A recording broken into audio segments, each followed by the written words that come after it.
Yeah, come on. I like that, y'all. The H, the E, the Are you a L.I.V.E teacher?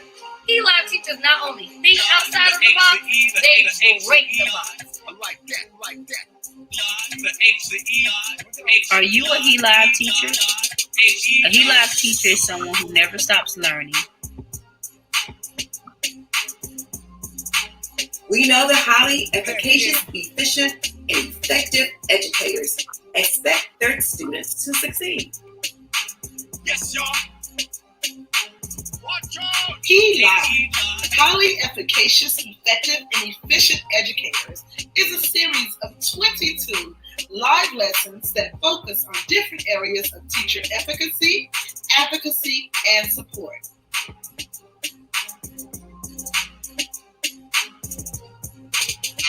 L.I.V.E teacher brings fun into the classroom.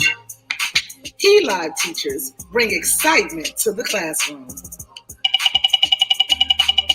They welcome change into their classroom. They are masters of the subject and the content that they teach. And most importantly, they never stop learning. So again, I ask, are you a L.I.V.E teacher? We're excited that you can join us and stay tuned for our upcoming L.I.V.E lessons, and we look forward to learning and growing with you. Thank you.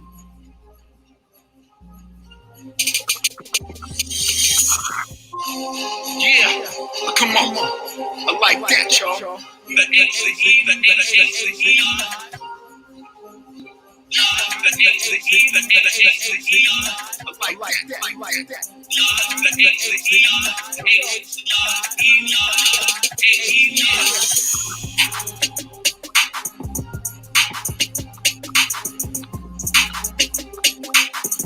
yeah.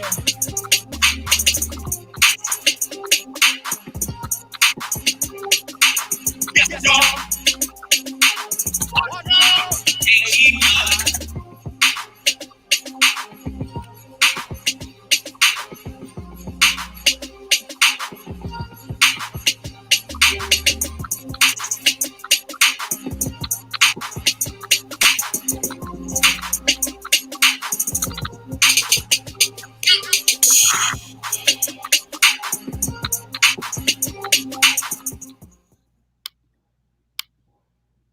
Well, welcome. Good evening, everyone. Good evening, good evening, good evening. Today is Thursday, June 11th, 2020. And we just want to say thank you to each and every one of you for joining us this evening. Welcome, Project Manager Seroyer and Lavetta. Let's welcome everyone. Hey, everyone. It's Lavetta Levels, and I'm from Ovilla, Texas, right out of Dallas. So shout out to all the people from Texas. Make sure that when you log in, that you put the name of your town, your city, your state, wherever you're watching us. Shout out to the people in California, New Jersey, New York, Detroit. We see you, Detroit. Thank you so much for joining us tonight. Hey, everybody. I am Seroyer. I am from North Carolina. I've seen a lot of educators from North Carolina. So, hey to all of you guys. I am living in Maryland now. So, to everybody's in the DMV, welcome tonight. You are in for a major, major treat. Absolutely, absolutely. And so you guys, we're not going to hold you long looking at us or talking with us, because we know you know a little bit about us. But tonight's our guest panelist for tonight, you guys, I promise you are in for a treat. Her name is Chelonnda Seroyer, and I'm going to tell you a little bit about Chelonnda, but I beg of you, do not leave this session tonight. You are going to be better as a result of participating in this session. So a little bit about our guest panelist tonight, Chelonnda Seroyer. Chelonnda Seroyer began her educational career as a high school English teacher, and she used Dr. Wong's book, The First Day of School, and educators are familiar with that book, The First Days of School. So she used that book as an instructional manual to set up her highly effective class. classroom. She has presented with Dr. Harry Wong for organizations such as the New Jersey Association for Supervision and Curriculum Development, also known as ASCD. She's presented for the Texas Teachers Alternative Certification Program, the North Carolina Model Teacher Education Consortium, Louisiana State University, and has done keynote presentations for International Center for Leadership in Education's Model Schools conferences. She is featured in Dr. Wong's online classroom management course on the DVD in the 4th edition of the First Days of School. Hey, not everybody gets that feature. So that lets you know this is something special, you guys. This is something special. She is a contributing author of the Wong's brand new book, The Classroom Management Book, and she is the only teacher, one that shares the stage with Dr. Wong. In 2007, she received the Toyota International Teacher Award. She is also in Education News in 2016, and other 2016 recipients included Stephen Colbert, you guys may have heard of him, and posthumously L.I.V.E. I'm sorry if I messed that up. This award is given each year to pay homage and respect to individuals who have contributed much to education and society. Speaking of contributing much to education and society, before I just hand it over to Chelonnda, I got to tell you guys, I first made contact with Chelonnda in 2015, 5 years ago. Phenomenal. She was presenting during a conference that I was attending, and her story just took me by surprise. From that day, I promise you, I have modeled my presentations, and just my love for education has been modeled as a result of seeing her speaking. So I'm excited about tonight. I'm overjoyed. I'm ecstatic. I love that she agreed to share the power of procedures with us tonight. So without further ado, y'all have heard me just gloat over her just a little bit. Let's welcome Miss Chelonnda Seroyer. Hello. Thank you so much, Keishla. I cannot tell you how much it means to me to know that I touched you in that way. And I want to be very clear about how that touched my heart in this moment. I'm trying to keep myself together, but I want you to know that you are the reason why I do what I do. So thank you so much. And I would also, before you all go, I want to recognize DTech for being so deeply passionate about producing extremely practical and heart-based content for all teachers that are committed to doing the work. Thank you. I really want to tell you a sincere thank you in this moment. So without further ado, I am going to go ahead and get started with our presentation for the evening. Today, we're going to talk about the power of procedures from a classroom management perspective. So you should know that classroom management also applies to the virtual classroom, and that's a whole separate presentation, but I'm sure you are, as you've been putting your lessons together over the past few months, you've had to decide whether to mute or not to mute. You've had to decide whether to allow backgrounds or not to allow backgrounds. All of those are procedures. So ultimately, what I'm talking about tonight requires a mental shift. Okay, it requires a mind shift. And once that light bulb goes off about the importance of procedures and why we need procedures in place, once you get the concept, you will be able to apply that to any situation. Quite honestly, whether you're at home, in the classroom, a traditional classroom, or a virtual classroom. So many educators are familiar with Dr. Wong's work, and they call it the First Days of School. But I do want to draw your attention to the fact that the full title of the book is actually How to Become an Effective Teacher, the First Days of School. And the reason I share that with you is because the word effective is actually the most important part. You see, L.I.V.E talks about being an effective teacher, and that's very purposeful, right? So all serious researchers will use the word effective when describing a teacher. They don't say a nice teacher or a wonderful teacher or a super teacher. There's a very specific reason why the word effective is used, and it's because it's measurable. right? Effectiveness is measurable. It has nothing to do with whether someone likes you or not. It's about, are you producing a result, right? Are you moving the needle? And so Dr. Wong's work is very much so committed to that, so much so that his website is actually effectiveteaching.com. And I share that with you for a reason, because we're moving into the research that everything that I'm talking to you about tonight is based on research. And it's very important to me that you know that, because I need for you to know I'm not just giving you my opinion. I'm going to start with a body of research that was shared with us by Dr. Robert Marzano, who is arguably one of the top educational researchers of our time. And he did a study, it's called School and Teacher Effectiveness, Impact on Learning. So he took a group of students and they entered at the 50th percentile. So get that in your mind. You have a group of students, everybody starts at the 50th percentile, and he put them in different situations.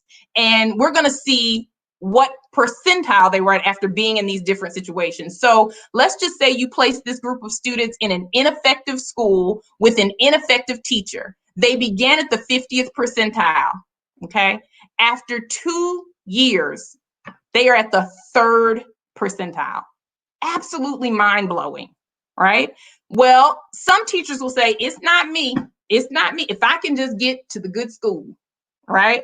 If it really, that's going to make everything better. Well, even if you put a student in a school that has been identified as effective and they have an ineffective teacher, yes, it looks a lot better, but it's still a decrease, because remember, they started at the 50th percentile. Well, average school, average teacher, some would say no harm, no foul, but still there's been no growth. The next piece of information I want to share with you is really the entire purpose of me sharing this body of research with you. Even if a child is placed in what has been identified as an ineffective school, if they are in a classroom with an effective teacher, that is the very first time that you see any growth in that student. That's powerful, because what that says to us is the single most important factor is the teacher. And I'm not saying that other things don't matter. I'm just saying that I want us to recognize what our role is as it concerns student achievement. And of course, you know, as the situation increases, you have an effective school and an effective teacher, you're now at 96%. But the other body of research that I want to go ahead and start out with is a very significant sustained study by 2 of the top educational researchers of our time, Dr. Good and Brophy. They did a 50-year study, and they identified the top 3 characteristics of the effective teacher. Remember, we're using that word very purposefully.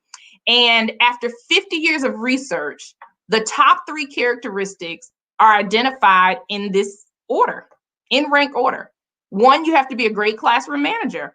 And that, some people would say, how could that come before lesson mastery? Well, all teachers that have been in the classroom for even 2 weeks, you know that you will never get to number 2 if you do not have number 1 in place. And so we want to make sure that we understand classroom management is the foundation for everything else that we do in the classroom. And then number 3 is that we actually have to have positive expectations that all students will be successful. And this is where our relationship building comes in. So as we talk about this research, I want to share with you that DTech, in all of their wisdom, is providing you with content, with all of the speakers that they're bringing in, that directly reflect these 3 characteristics. So as you attend sessions, and I'm hopeful that you will go back and view the first 2 sessions by Principal Kafele and Dr. Dean, because their sessions fall right in line with having positive expectations and designing great lessons. Tonight, we're going to talk about classroom management,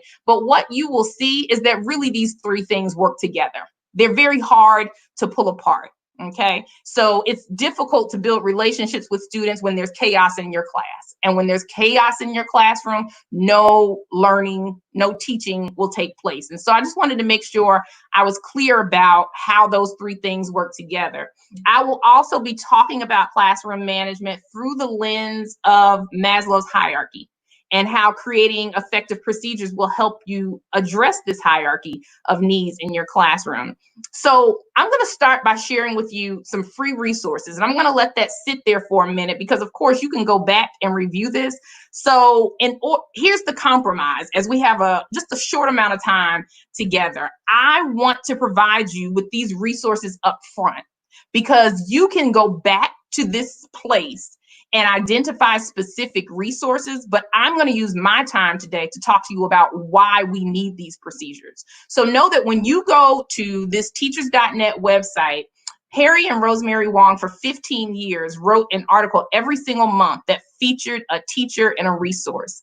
I wanted to give you this one place where you can go for high quality resources because you can download whatever you'd like. You don't have to ask for permission. And if you have any questions, you are always more than welcome to email me. But I wanted to go ahead and start off with that because hopefully you all know all great teachers steal, okay? Not reams of paper, staplers, okay? All great teachers steal ideas, concepts. If you see something that another teacher is doing, tweak it. So one thing that I would really encourage you to do when you go into these resources, don't just look for the grade band that you teach or the subject that you teach.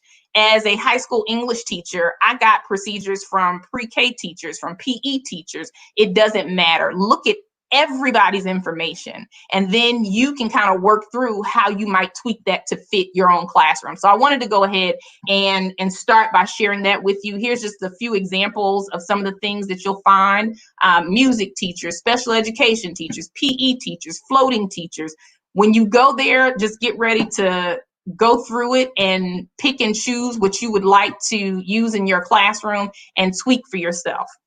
So the objective for today will be to help you understand and value the power of clear and consistent. That really is the big word for today. Clear and consistent procedures in the classroom. And we'll do that framed under 3 myth busters. I'll start with busting 3 of the biggest myths in classroom management, and then I'll provide you with 3 tips. So, myth buster number 1, classroom management versus behavior management. These 2 terms are 2 of the most misused concepts in education.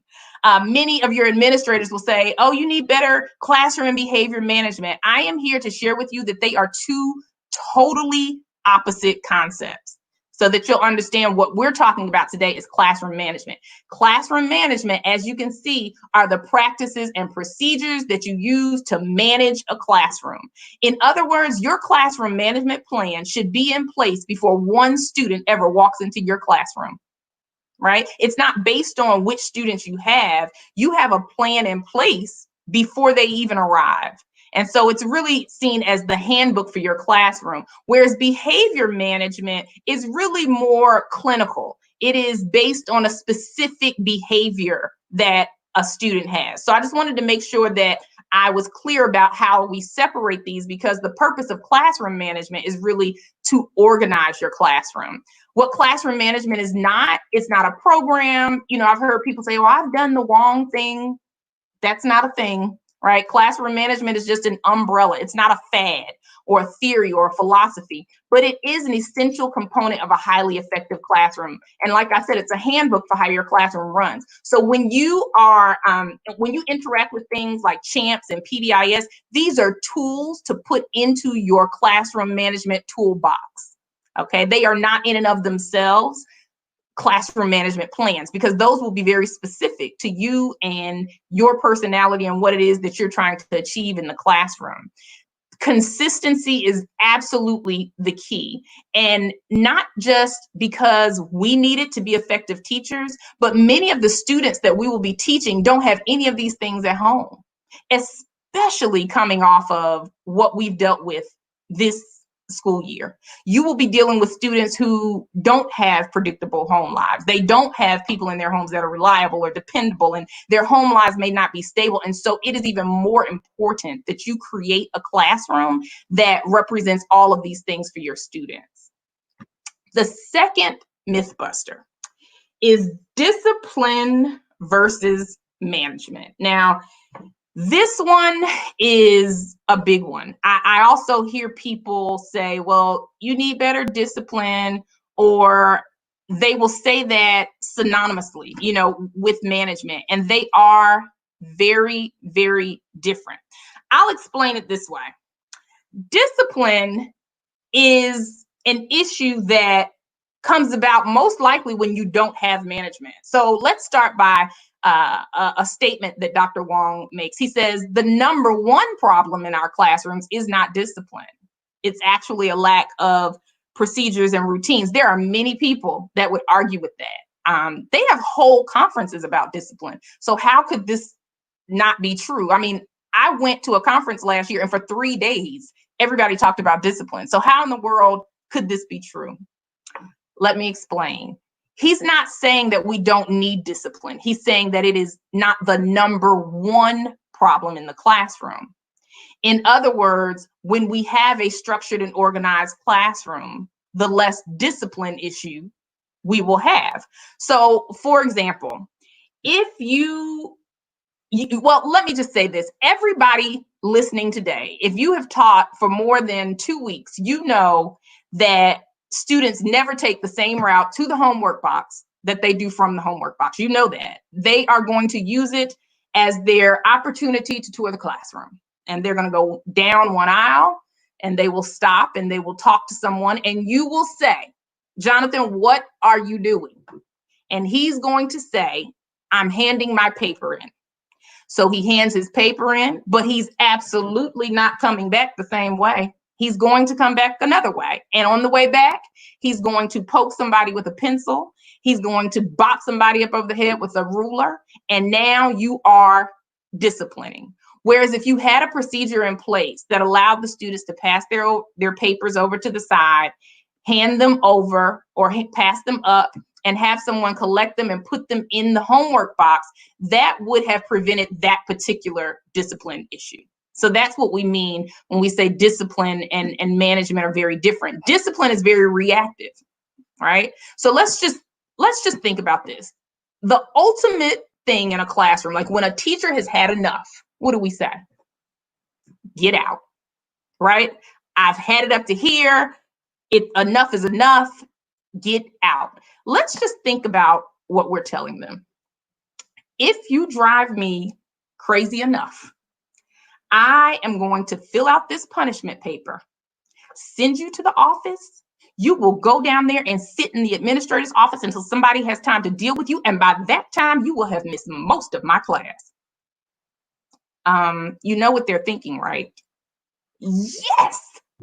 Right? Because as much as we want them out of the classroom, they want to be out of the classroom.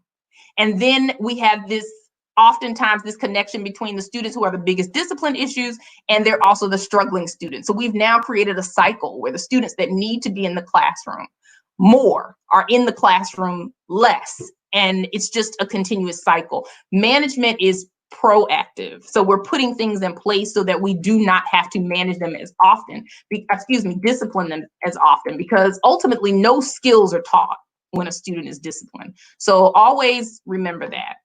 The third myth buster, a rule versus a procedure. They're not the same. They're not the same. So basically a rule includes a positive or negative consequence. You don't want to have a ton of rules. You know, there's no magic number. I would say maybe no more than 5 rules. You can have 32 rules if you'd like. No one's going to remember them. Okay, so you want to kind of know what's important to you and make those your rules. However, a procedure actually teaches a student how to accomplish a task. Okay, so a procedure is, this is how you sharpen pencils. This is what happens when you're absent. This is what happens when you need to use the restroom or when you have a question. These are procedures. And the biggest, I would say the biggest mistake that I see when I go into classrooms is that teachers confuse these things and they have lots of rules, whereas many of those things are actually procedures. And like I said, it's an established or official way of doing something. So as we think about this hierarchy of needs, classroom management really helps us create an environment in the classroom where students feel like they belong. And so, as you can see with this hierarchy of school needs, you have a student's basic needs, and of course, most of those things are taken care of at home. But guess what? If they come to you and they have not eaten since lunch the day before, it does not matter how interesting your lesson is.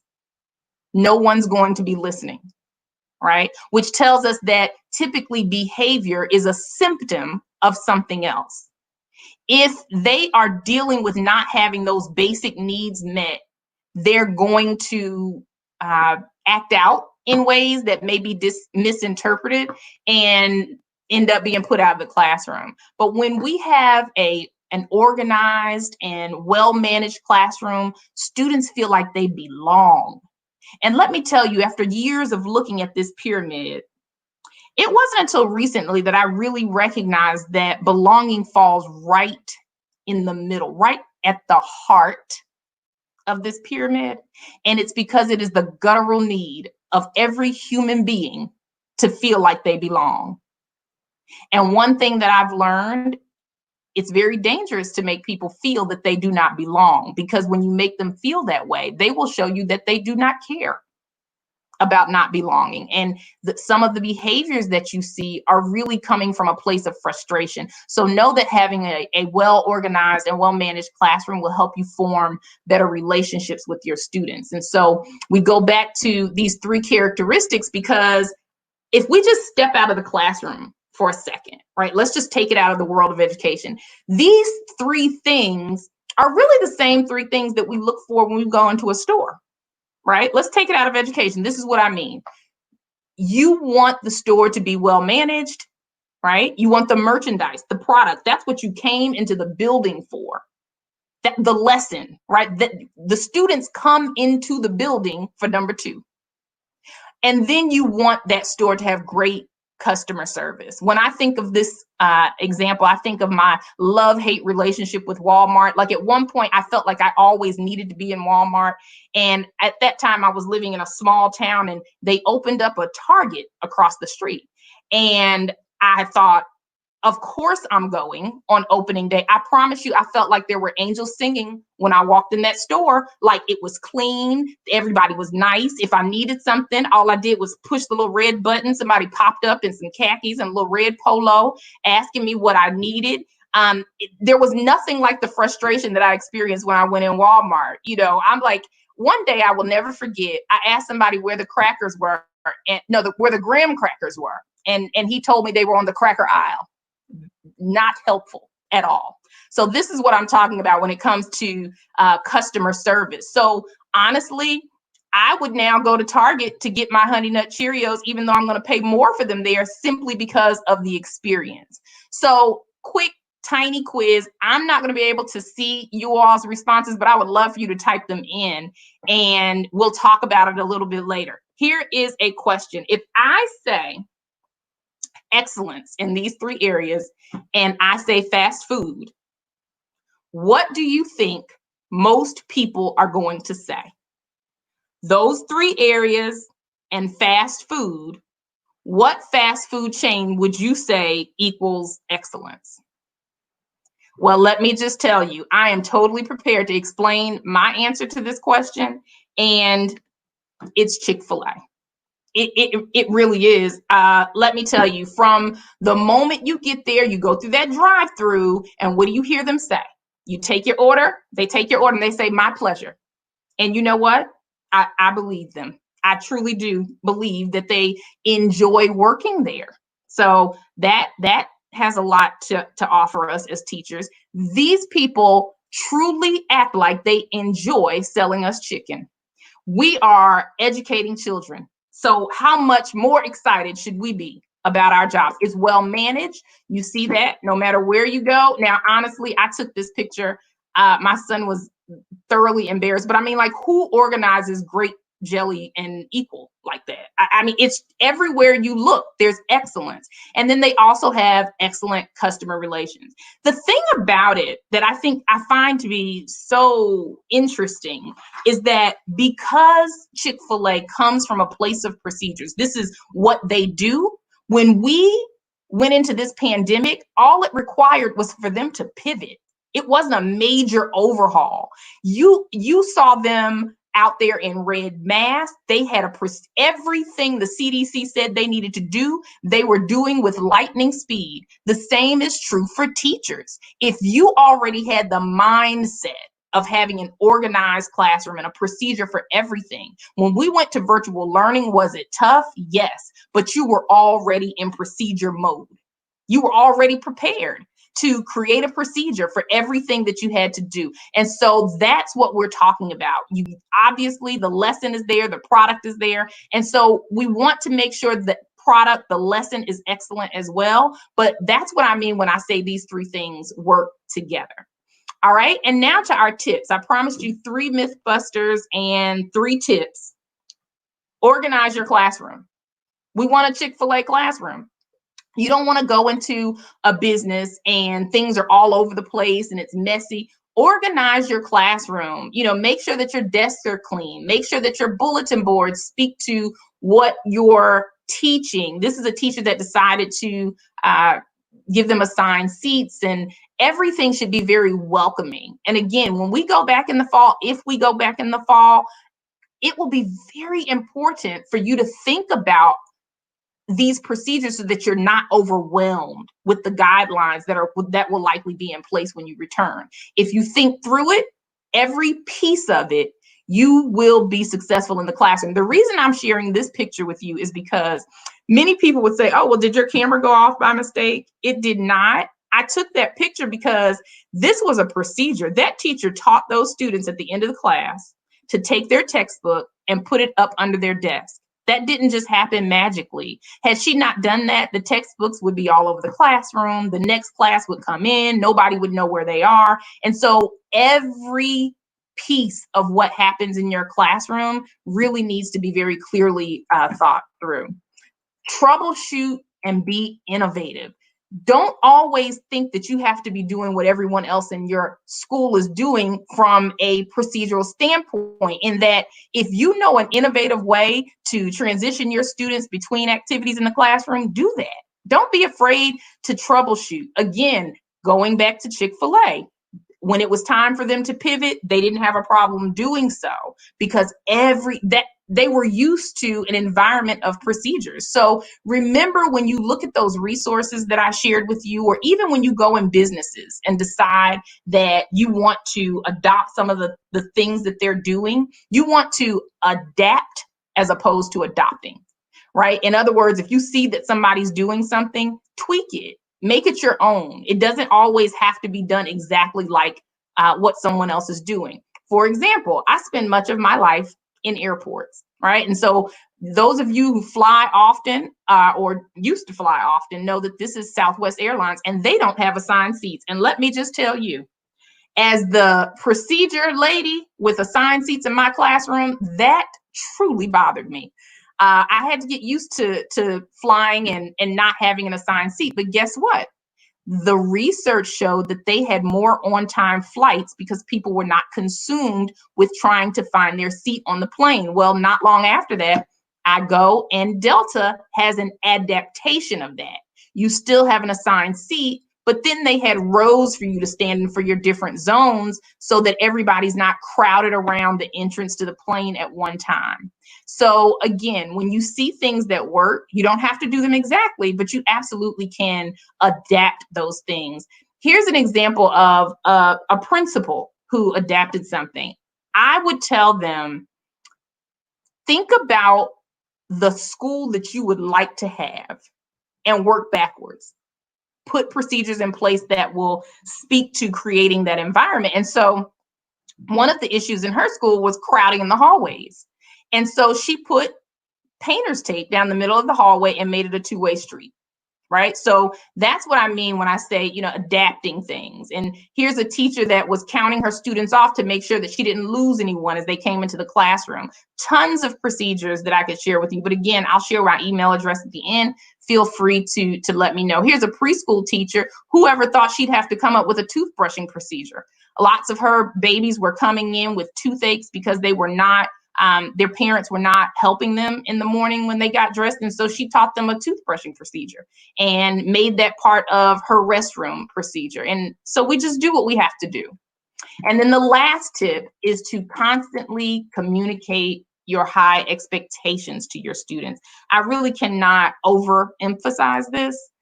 We have got to speak to our students in a way that lets them know what we expect and lets them know what we see in them. And this is a picture of a classroom that I think is a great demonstration of that. This teacher did not put her students in groups like the red group, the blue group, or group 1, 2, and 3.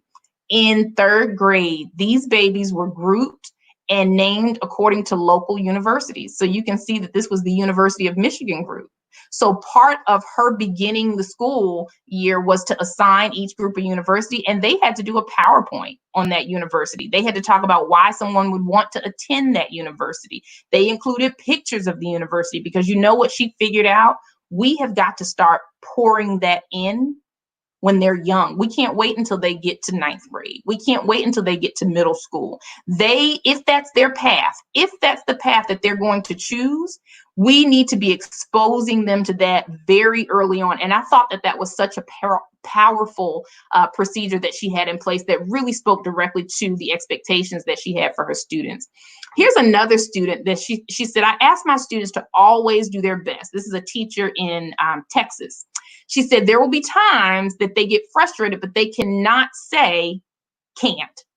They can say, this is difficult for me. I'm struggling with this, but they're not allowed to say can't.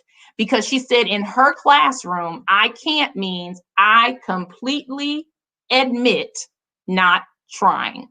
I love that. So again, this is just an example of how a procedure can also speak to your expectations for your students. And when we speak to the high expectations that we have, you will then see that come through in the learning that takes place in your classroom. So always remember, your classroom management plan is a living, breathing document. You're always adding to it and tweaking it. So never cease to learn. You have to keep coming to sessions like this, sessions at your school with an open mind and ready to learn. So, you know, wrapping this back around to Principal Kafele and his session, I would like for you to dwell on this question. Do you know this student? And I'm going to describe a student to you. This student sleeps all the time. You know that student. I mean, not every other day, not, once or twice a week, every day they're falling asleep in class, right? But you have to ask yourself, do you know why? Or are you simply responding to that student? So I'm going to tell you about a student, and she used to fall asleep in class every day, and her teacher never embarrassed her. She never said, well, clearly you don't care. You need to wake up. She would quietly go over and say, you got to wake up. If you don't wake up, you're not going to pass the class. And so she would wake up, she'd come back the next day, and she was still sleepy. But again, the teacher never embarrassed her. She never assumed what was going on. She simply quietly asked her, she said, if you're going to graduate, you have to wake up. What the teacher didn't know was that at home, that girl had a mother who was dying of cancer. And so there were nights when she would go home and find that her mother had been rushed to the hospital, and she'd have to sleep in an uncomfortable hospital chair and take 2 trains and a bus just to get to school. But the teacher she didn't have to know all of that to care. What she didn't know is that there were nights when her mother would be in so much pain, she'd be pulling her own hair out. And so she'd have to stay up all night and give her mother pain medication. But again, the teacher didn't have to know that to care enough to wake her up every day. So about 3 months after she graduated from high school, she was at home putting on her fast food restaurant uniform, getting ready to walk the 1.5 mile one-way walk to the only job that supported them at that time. And as she was getting ready, she heard her mother call her name. So she went to go check on her mother, and she saw that her mother had taken a turn for the worse. So she called 911, and the ambulance came, and she called her mom's best friend, and they followed the ambulance to the hospital. She watched them pull her mother out of the ambulance and waited in the waiting room. And after about 20 minutes, the doctor came out and said, "I am so sorry, but your mother has passed away." And as she stood in that waiting room, her mother's best friend looked at her and said, "Well, where do you want to go?" But where do you go when your whole world has just fallen apart in the space of 20 minutes? Where do you go when life as you know it no longer exists?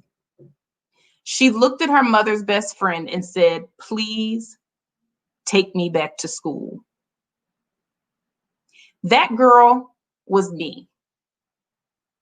And I never understood why I wanted to go back to a school where I'd graduated 3 months before, until I heard Dr. Wong talk about the importance of consistency and procedures. And what I realized was that in a moment where I didn't even know how I was going to take my next breath, all I knew was that I wanted to be in a place where I knew people loved me and where I didn't have to figure out anything in that moment.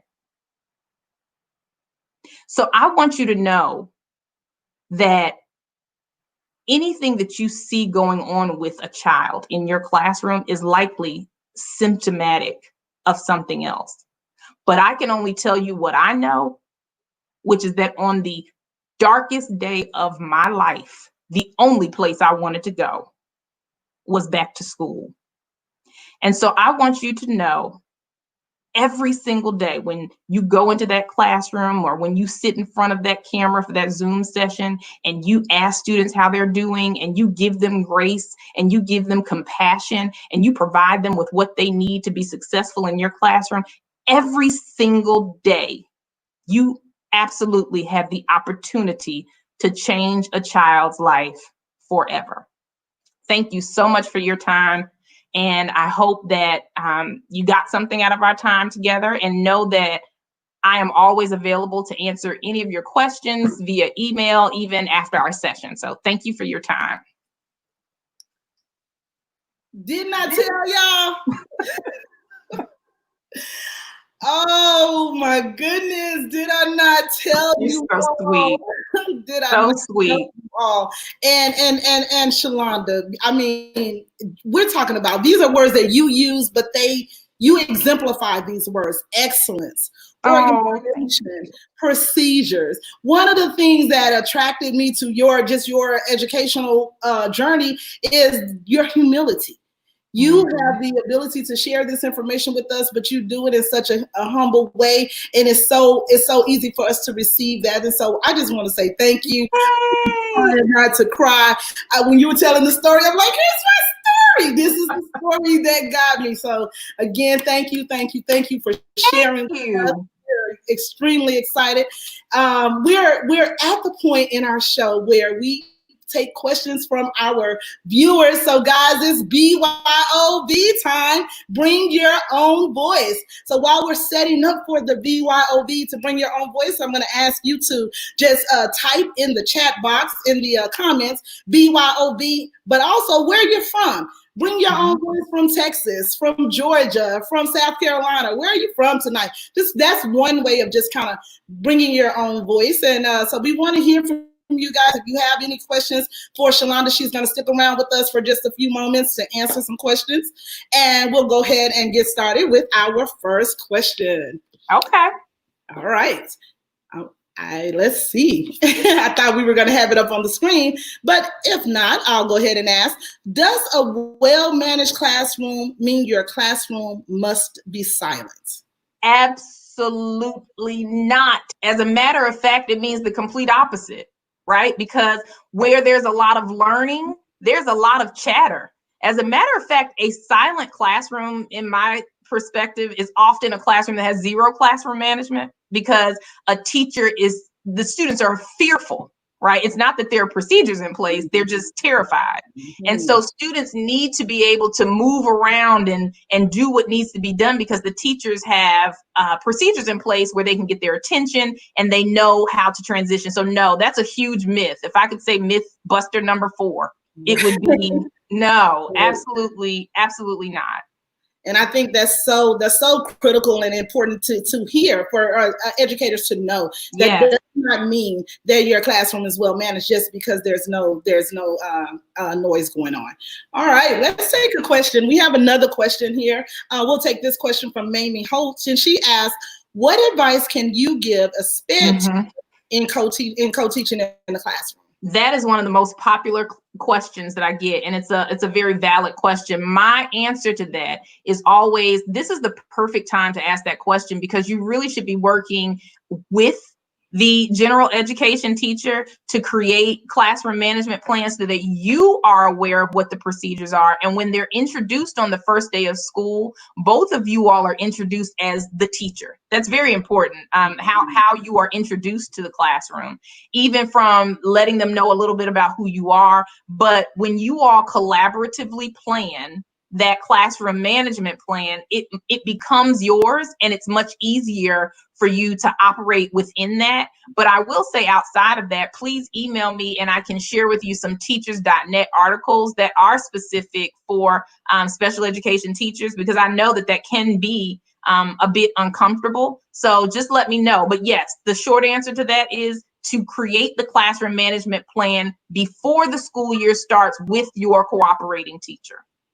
Absolutely. A collaboration space. It is a collaboration space between the general education teacher as well as the special education teacher. Great. Absolutely. Thank you. So what are some of the most important procedures to have in place? That's a great question. So if I were to give you all some homework, it would be to sit in a quiet space and visualize the classroom that you would like to have. Right. And use your experiences from years past and say, that didn't really work that well. I'd like to put this in place. So that's the first piece of advice I would give you. However, some of the most important procedures are things like bell work. What do you want your students to do as soon as they walk into the classroom? Attendance. Oh my goodness, I cannot overstate how important it is to take accurate attendance.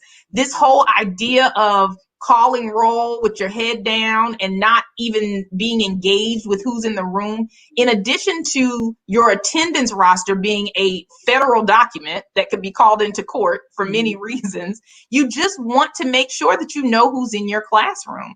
There are many reasons why a parent may call on your attendance records, right? To say, like, is my child skipping? How come you all didn't know that he was there or not there? And when they're little people, I have seen tragedies take place and, they are marked present in a teacher's classroom, right? And so we want to make sure that we're very clear about attendance. I would also say teachers are pretty good about a beginning of classroom routine. I would suggest a class dismissal procedure as well, right? So this idea of students lined up at the door with their backpacks on, 5 minutes before the bell rings should not be happening. We need to be very intentional about how we're dismissing class. And then, of course, the restroom procedure. Oh my goodness. If you don't have a restroom procedure, your classroom will be a revolving door. You're never going to be able to keep up with who's coming, who's going, how long they've been gone. So you want to have a restroom procedure, a makeup work procedure, and also a substitute teacher procedure.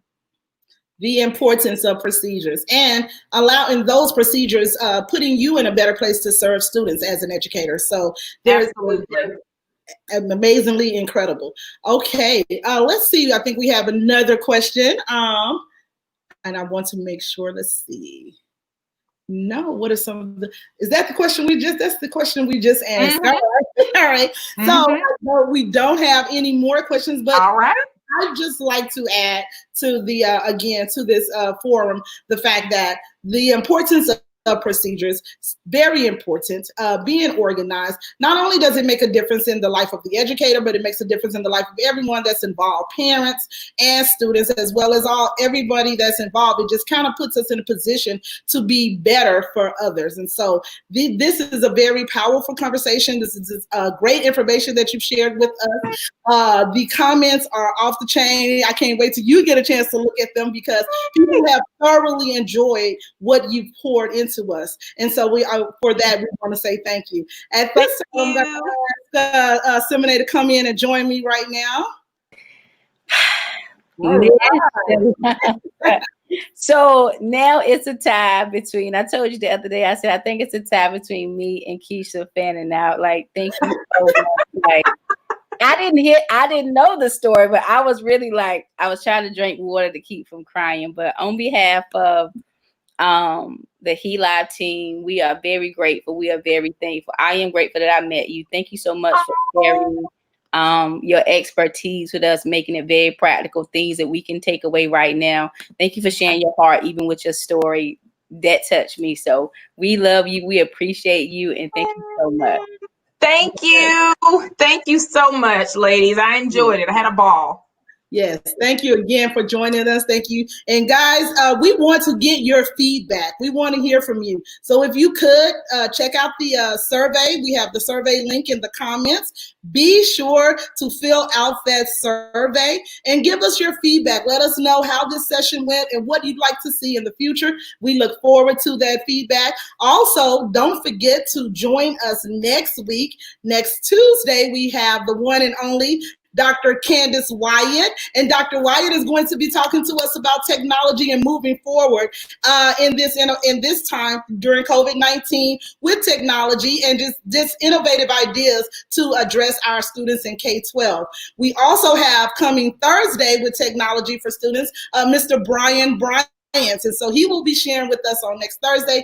Next week, that Tuesday and Thursday are both technology weeks. So if you're into technology and even if you're not into technology, these are definitely sessions that you would want to sit in on and just to kind of see where we're going and where we're going to be in the fall and what is it going to take for us to move our students. So we definitely want to invite you to join us again next week. We thank you for joining us tonight. We're not done. As you know, if you fill out the survey, that you are entered into a drawing for a gift card. And so at this time, we're going to go ahead and acknowledge our winners from the drawing from Tuesday. So if you would, let me have your attention, please.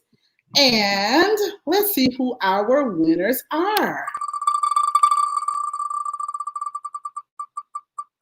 Congratulations goes to Tasha Frazier!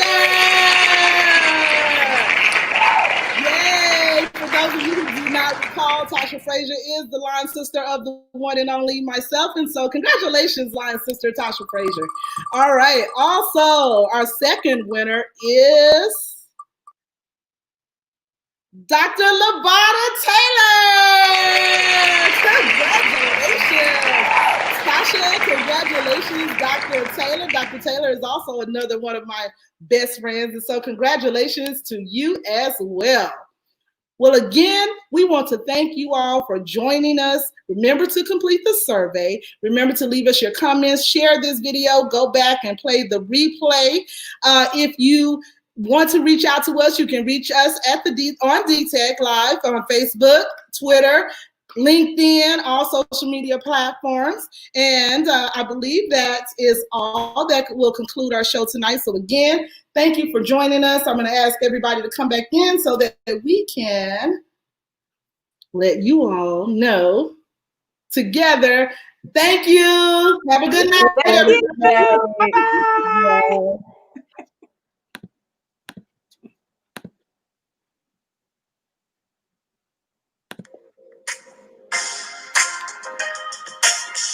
Fight against them, but we need numbers. We need to show up at school board meetings. We need to show up at county commissioner meetings. We need to have someone on the agenda to talk and know what they're talking about to advocate.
The focus is better.